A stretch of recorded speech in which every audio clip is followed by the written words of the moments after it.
Welcome or welcome back. It's a gloomy Sunday and I'm drinking coffee that I made with a French press.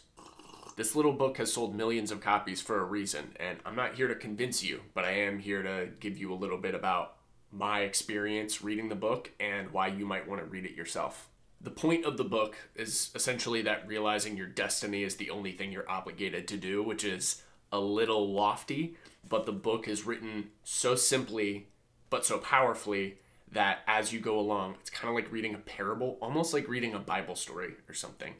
The message gets ingrained in many different ways, and you're shown a variety of characters who failed to realize their dreams or were so set against what they knew that they were originally meant to do that they've carved out an entire career for themselves that has nothing to do with that original thing that they wanted to do. The story follows a boy who essentially goes on an adventure. It's almost a hero's journey, kind of a Bildungsroman. And without giving anything away about the ending, because I think it's important that if you're going to read this book, you not know how it ends so that you can arrive at those realizations that occur towards the end after having read the whole thing. But to give you the plot in sort of broad strokes, there's a boy who leaves Spain for Egypt. He goes to the desert in search of treasure. And the book is about how he's transformed along the way. What's so great about the story and why I think it's sold so well is that it can appeal to people who are quite young, and it also has an appeal to people who are older, maybe have gotten stuck in a career or are pursuing a degree and they're not quite sure how they're gonna actually use it in their real life. You could view this book a little bit like a meditation on what it means to be yourself and to not chase dreams, but just to realize your potential. I really enjoyed this book when I read it. I finished it in about a day, and I've recommended it to quite a few people.